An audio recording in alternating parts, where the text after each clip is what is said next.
Hey guys, welcome back. So in today's video, we'll be discussing three sections of our domain namespace. So we'll see what those sections are and what is the difference between those three. And once we are done with that, we'll get ourselves acquainted with this term that is registrar.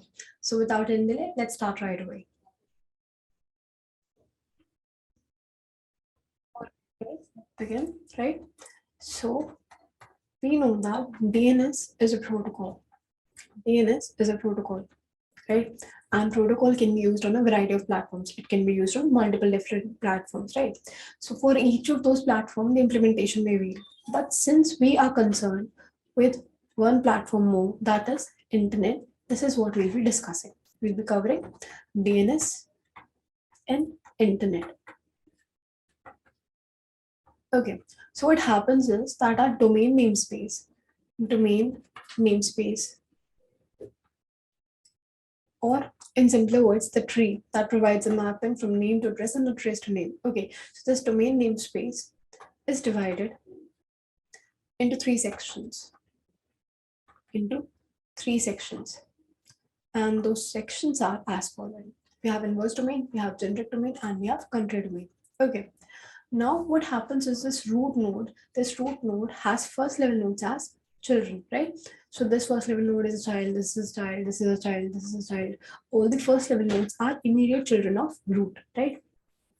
So now what happens is that these first level nodes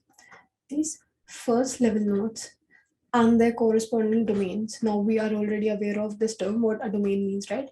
And their corresponding domains can belong to either of these three sections. Okay, so we'll be covering each of the sections one by one. First up, we have generic domain.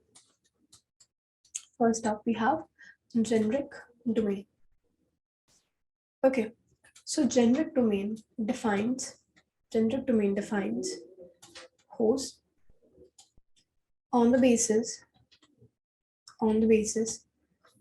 of their generic behavior. Okay, so like we said that the first level nodes and their corresponding domains are divided into different sections, right? So that division in generic domain is done on the basis of the generic behavior of those hosts. Okay, so by generic behavior, if I can rephrase it more simply, we mean type of organization that they belong to. Okay, not exactly, but yeah, that's somewhat gist of it. The type of organization that our domain belongs to. Okay, so if you guys can notice, we have 14 first level nodes that are allowed in generic domain. Okay, so those 14 first level nodes are as follows, right?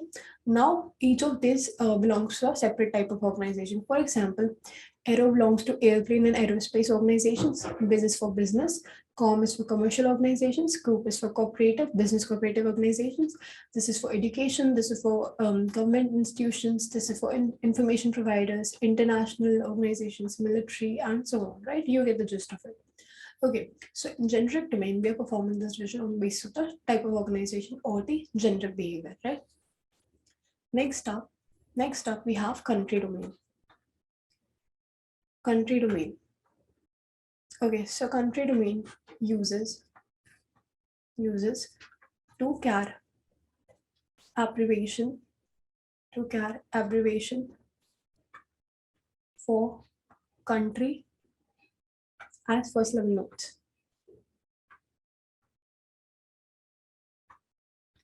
Okay, so like we were doing the last categorization was on the basis of type of organization or generic behavior. This is on the basis of countries, right? So we have a 2-character abbreviation for the countries, and each domain represents one particular national designation. Okay, for example, US is for United States, right? United States. Similarly, IN is for India. Okay, so like that we have 2-character abbreviations. Now lower level nodes, or let's talk about second level node specifically. Second level node, okay, so they can either be some organizational distinguishment, right? They can either be about some organization, right? They can either belong to some type of organization, or they can be a more specific national designation.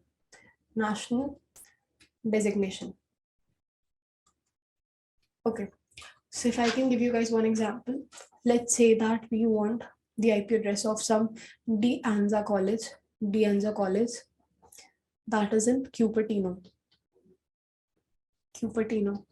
which is in California, which is in United States. Okay, so for that we have the domain in such a way, right? We have US that represents United States, right? We have CA that represents California. We have CUP that represents Cupertino, and we have ANZA that represents the answer college, right? So what happens is either these low-level nodes can be to a specific national designation. That is, for example, in US there'll be multiple states, right? So we're talking about California specifically. Similarly, in California we're talking about Cupertino specifically, and then we're talking about this organization that is the answer college. Okay, so this is our country domain. Next up, we have inverse domain.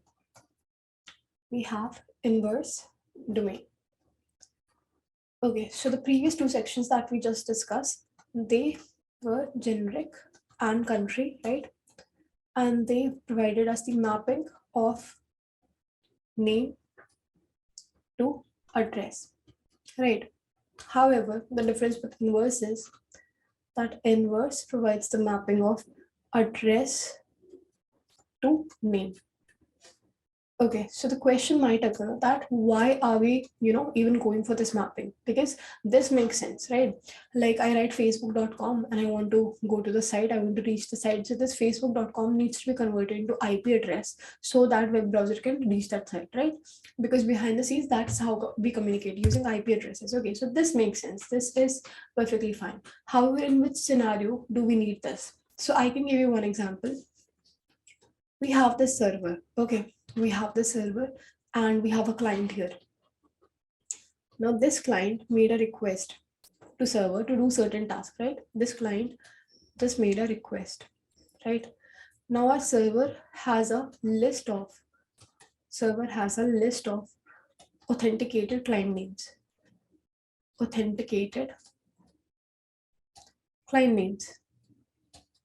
Okay, and server wants to check whether this client is an authenticated client or not, right?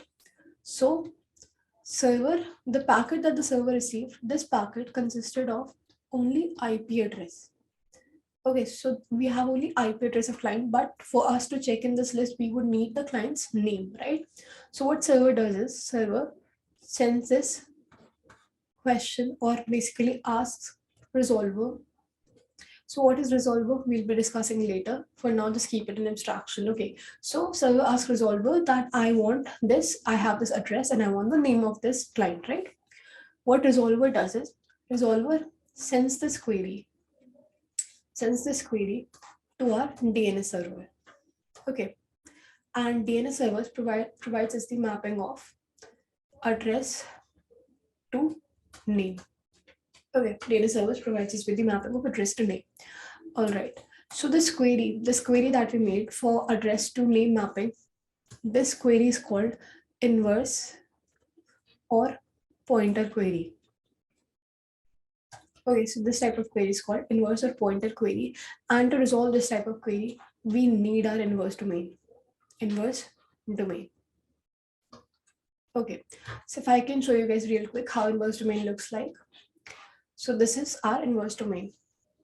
Now our first level node is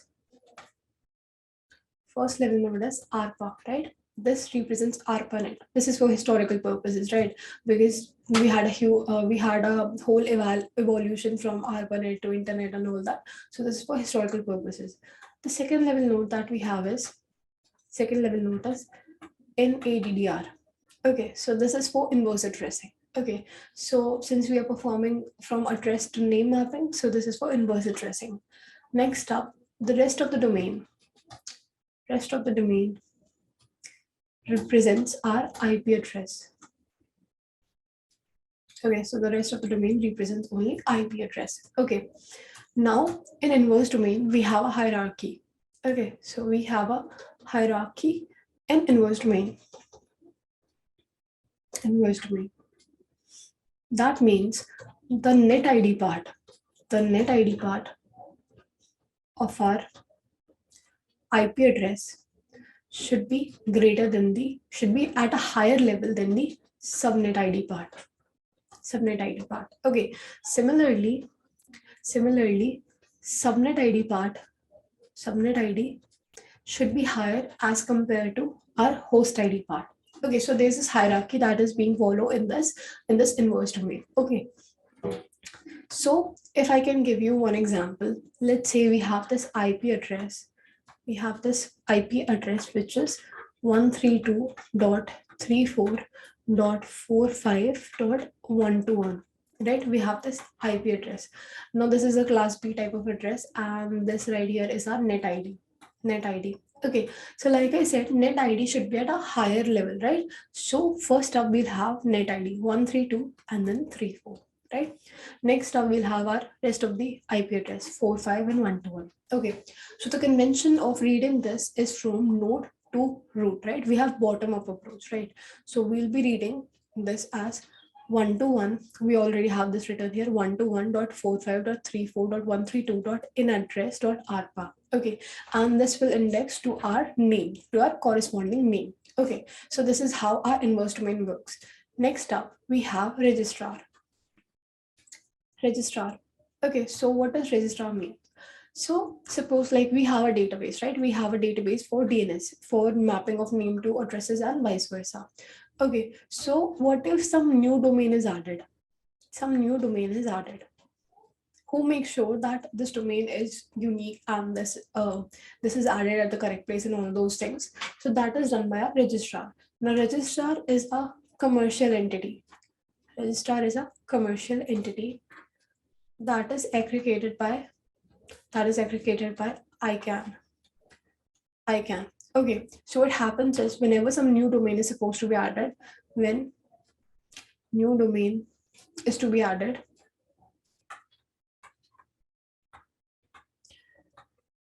what registrar does is it first of all verifies whether unique or not. It verifies whether the new domain that is being added is unique or not.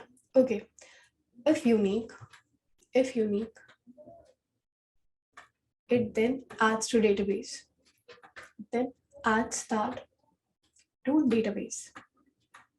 Okay, so this is what our registrar does. First of all, whenever new domain is to be added, someone should be responsible for checking all the things, right? So registrar is the one who's responsible. Registrar checks whether our domain that is to be added is unique or not, because we cannot have duplicacy in our database, right? So first of all, we'll check for uniqueness. Once that is ensured, that new domain would be added to our DNS database. Okay, that is done by registrar.